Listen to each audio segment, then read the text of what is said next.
Olá, irmãos e irmãs, a paz de Jesus e o amor de Maria esteja em nossos corações. Que alegria mais uma vez nos reunirmos para meditar a palavra de hoje, que está em Mateus, capítulo 8, versículos de 28 a 34. E nós estamos reunidos em nome do Pai, do Filho e do Espírito Santo. Amém. No outro lado do lago, na terra dos Gadarenos, 2 possessos de demônios saíram de um cemitério e vieram-lhe ao encontro. Eram tão furiosos que pessoa alguma ousava passar por ali. Eis que se puseram a gritar: Que tens a ver conosco, Filho de Deus? Vieste aqui para nos atormentar antes do tempo? Havia, não longe dali, uma grande manada de porcos que pastava. Os demônios imploraram a Jesus: Se nos expulsas, envia-nos para aquela manada de porcos. Ide, disse-lhes. Eles saíram e entraram nos porcos. Nesse instante, toda a manada se precipitou pelo declive escarpado para o lago e morreu nas águas. Os guardas fugiram e foram contar na cidade o que se tinha passado e o sucedido com os endemoniados. Então, a população saiu ao encontro de Jesus. Quando ouviu, suplicou-lhe que deixasse aquela região. Estas são para nós, meus irmãos, palavra da salvação. Glória a vós, Senhor. Irmãos, o inimigo, ele não sabe fazer outra coisa a não ser o mal. Ele só quer o nosso mal.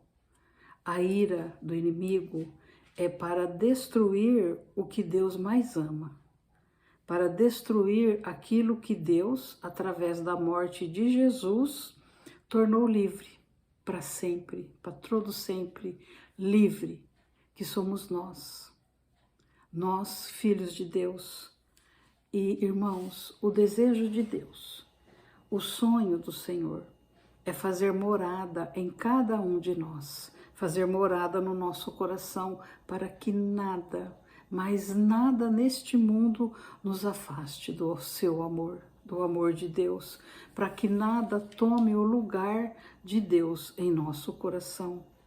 Nesta passagem aqui que nós lemos hoje, nós vemos assim claramente que o demônio, ele habita naquelas pessoas, naqueles homens, ele habita neles.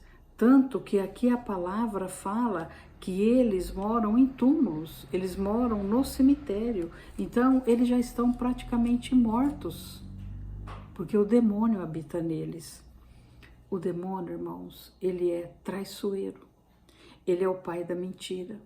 E ele incute em nós, em nossa cabeça, que o pecado não é pecado, que é só um pecadinho. E que a gente tem o direito de pecar. Olha só o que o inimigo de Deus vai colocando na nossa mente, na nossa cabeça. Amados, a palavra de Deus, lá em Romanos 6, capítulo 26, diz que o salário do pecado é a morte.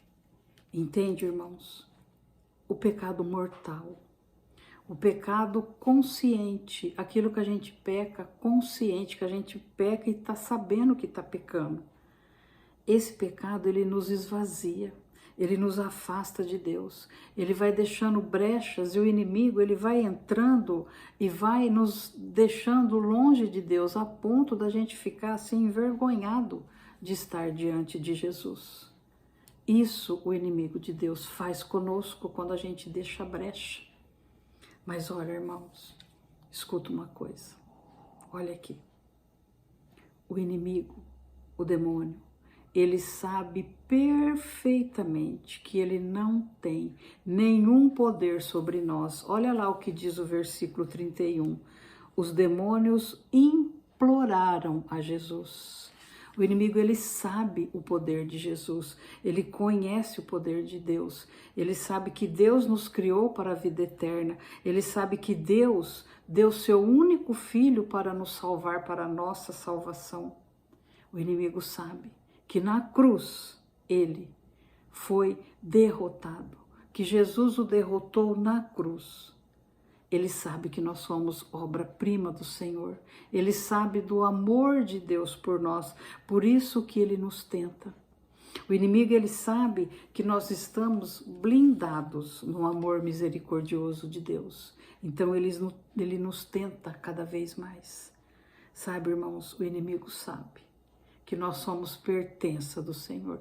O inimigo sabe que nós pertencemos ao Senhor, né? Por isso, amados, não existe ninguém que está perdido.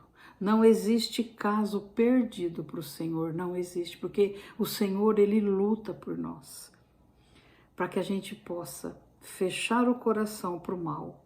Nós temos que reconhecer que Jesus é o nosso Senhor. Nós temos que reconhecer, nós temos que dizer o quanto nós amamos o Senhor. Nós temos que nos arrepender, pedir perdão dos nossos pecados. Nós temos que proclamar que Senhor é o nosso Salvador. Nós temos que adorar a Jesus, nosso único Salvador e Senhor. Irmãos, vocês se lembram do que Nossa Senhora ensinou para nós? Vocês se lembram das armas que Nossa Senhora em Medjugorje deu para que a gente possa vencer o inimigo? Que é a confissão, a Eucaristia, a palavra de Deus, o Evangelho, o terço ou o rosário e o jejum. Essas são as 5 pedrinhas, irmãos, que Nossa Senhora deu de presente para nós, para que a gente possa lutar todos os dias para não cair na conversa do inimigo, que o pecado é só um pecadinho, e não é. O pecado é pecado. Vamos usar essas armas, irmãos. Eis aí as armas que Nossa Senhora nos deu, porque assim como mãe, ela nos conhece e ela luta por nós. Amém? Louvado seja Deus. Muito obrigada, Senhor. Muito obrigada, Jesus, porque a cada dia, a cada palavra, com seu misericordioso amor, abre os nossos olhos, abre a nossa mente, para cada dia estarmos junto de Ti. Muito obrigada, Senhor. Amém, irmãos? Nós estivemos reunidos em nome do Pai, do Filho e do Espírito Santo. Amém.